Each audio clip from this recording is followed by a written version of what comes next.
Les amis, bienvenue, j'espère que vous allez tous très bien, très content de vous retrouver pour cette nouvelle vidéo, très fatigué aussi, après deux analyses, une à chaud, une à froid de PSG Real Madrid en quelques heures à peine. Je vous avoue que cette rencontre n'a pas été compliquée à suivre, plutôt plaisante à suivre, mais le niveau d'énergie un peu bas fait que je sais encore moins quoi en penser. Donc Liverpool qui s'impose 2-0 en fin de partie, 2 buts inscrits dans les 10 dernières minutes ou les 15 dernières minutes, un but de Roberto Firmino dans le tout dernier quart d'heure, à l'approche du dernier quart d'heure sur corner, et un but de Mohamed Salah pour boucler le tout. Les Reds l'emportent 2-0, mais face à un Inter qui a été loin de démériter, que j'ai trouvé sur quasiment l'ensemble de la seconde période, en tout cas sur les 30 premières minutes de la seconde période, parce qu'après le premier but, ils ont vraiment baissé de pied, mais que j'ai trouvé au-dessus. Et sur la première mi-temps, c'était assez équilibré. Donc pour sûr, les Nerazzurri parmi vous, et parmi nous, se sentiront particulièrement écœurés par le dénouement de cette rencontre. Pour autant, je pense pas qu'on puisse dire que Liverpool est démérité, franchement démérité, parce que ils sont toujours restés au contact, ont eu des séquences de supériorité aussi. Voilà, ça a été un match pas tout à fait évident à lire. Je pense qu'une des difficultés qui provient, une des difficultés supplémentaires dans la lecture de la rencontre, c'est le fait que les deux formations aient pratiqué un football relativement similaire et très moderne. Relativement similaire en mode sortie de balle, très à ras de terre, propre, toujours la volonté de créer le décalage. Donc moderne, pressing aussi hyper haut des deux formations, l'Inter qui a répondu carrément à ce qu'a proposé Liverpool dans ce secteur de jeu, mais du coup difficile à lire aussi parce qu'un peu trop brouillon. Enfin, je pense que c'est ce qui peut se passer quand on a deux équipes hyper modernes qui sont très basées pressing et sortie de balle sous pression, c'est que parfois ça donne des situations un peu brouillonnes. J'ai souvenir notamment en première période d'un petit festival des gardiens, une relance d'Andanovic très dangereuse, une d'Alisson aussi, peut-être que vous en souvenez, une petite passe à 3 mètres où il met juste le pied en opposition, et moi je suis là derrière mon écran en train de me dire mais quel risque énorme. J'ai eu une petite pensée pour notre ami Christophe Josse qui pète un câble sur tous les matchs de l'Atalanta, de Sassuolo, en mode ils n'ont pas l'effectif pour pratiquer ce football. Bon, vous savez ce que je pense de ce point de vue, mais là il a dû absolument s'étouffer devant cette rencontre où les prises de balles avec ballon étaient fortes. Bref, tout ça, une longue introduction, on sent que ça va être une vidéo un peu décousue, mais l'idée c'était de dire que deux équipes qui ont pratiqué un football relativement similaire. Je pense pas que ces deux buts d'écart soient parfaitement représentatifs de la physionomie de la rencontre. Dites-moi ce que vous en avez pensé en commentaire.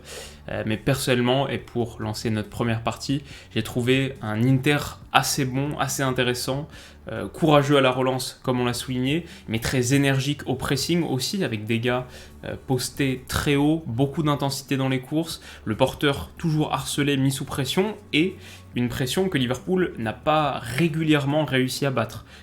À plusieurs reprises, ok, mais pas la plupart du temps. L'Inter a souvent gratté des ballons hauts et de plus en plus au fur et à mesure de la partie. Donc ça a été très bien fait, j'ai trouvé. On n'est pas particulièrement étonné, c'est le mode opératoire de l'Inter, mais ils ne l'ont pas modifié en conséquence à l'heure d'affronter Liverpool. Je trouvais ça cool. En plus, plutôt juste à la construction également. Voilà, beaucoup d'énergie, d'intensité et de justesse. Peut-être que ça a pêché ensuite à la conclusion, ça a pêché pour sûr à plusieurs reprises, mais sur les phases préparatoires, et on va dire si on considère l'idée d'un match d'entraîneur, Simone Inzaghi a des raisons d'être assez heureux de la prestation, évidemment pas du résultat.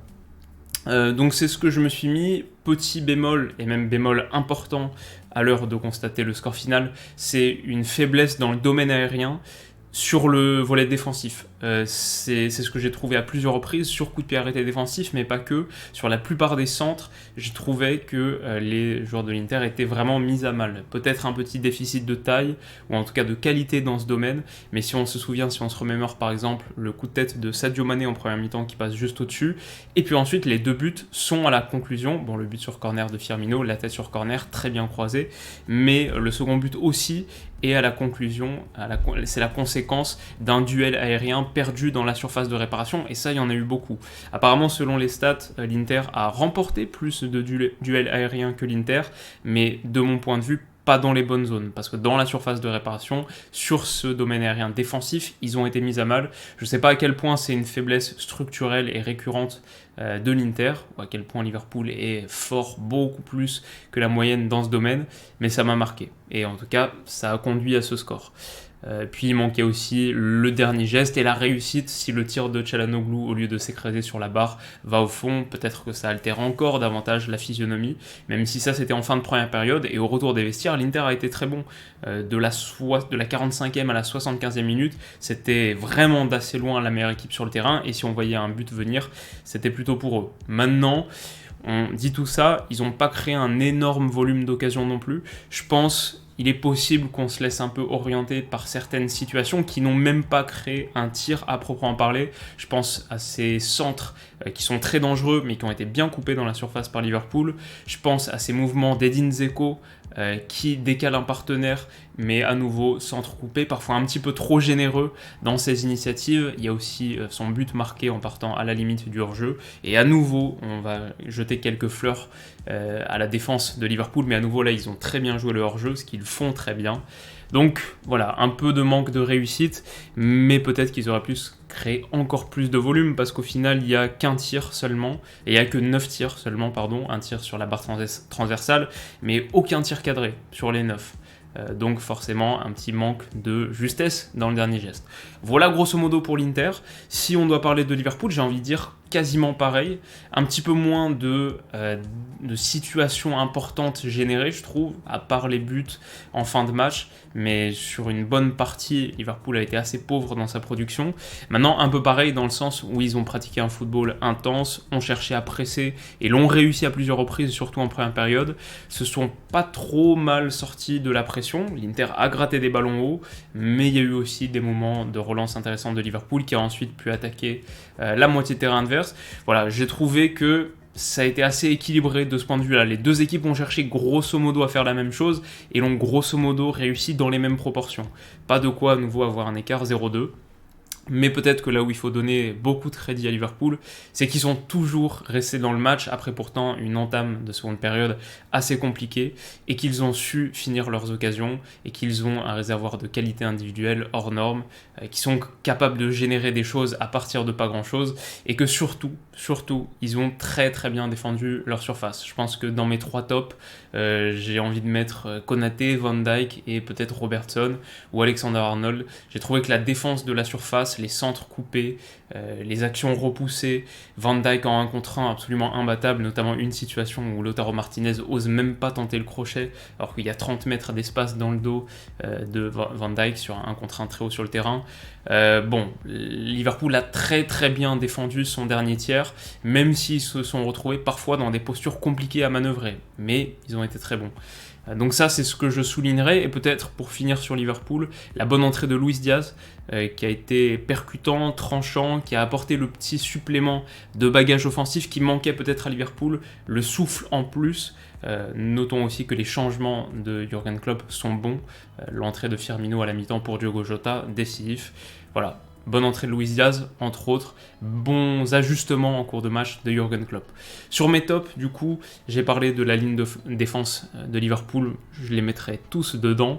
J'ajouterai côté Inter, peut-être Brozovic et Vidal. 13 tacles réussis à eux deux. Et si l'Inter a existé dans cet entrejeu, en bonne partie grâce à eux, je les ai beaucoup aimés.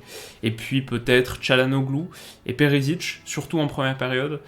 Çalhanoğlu que j'ai trouvé très intéressant dans ses incursions, notamment, et puis même sur certains replis aussi, la barre transversale, pas mal d'activités, et Perisic intéressant dans son couloir avec ballon aussi.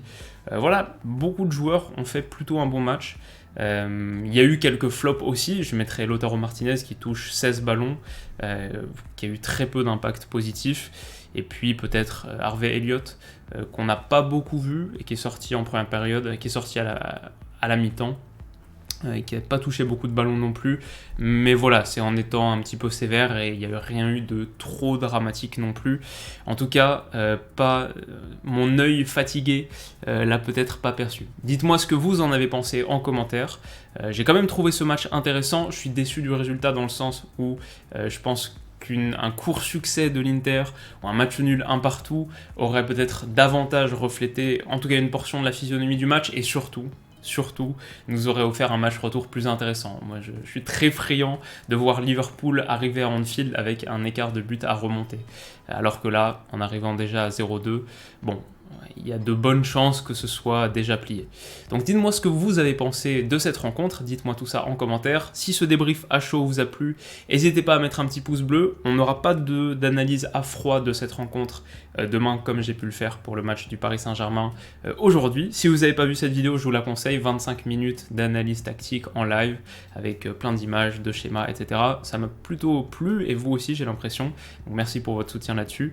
Mais voilà, demain pas d'analyse à froid. En revanche, un débrief à chaud de Barça-Naples, ou Naples-Barça, à vérifier. Mais en tout cas, ce 16e de finale d'Europa League, du coup, ouais, c'est ça, le tour préliminaire, barrage d'Europa League.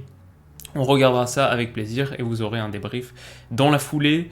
Vendredi, 2e épisode de notre série sur Sorare, que je suis en train de vous préparer avec une grosse nouvelle.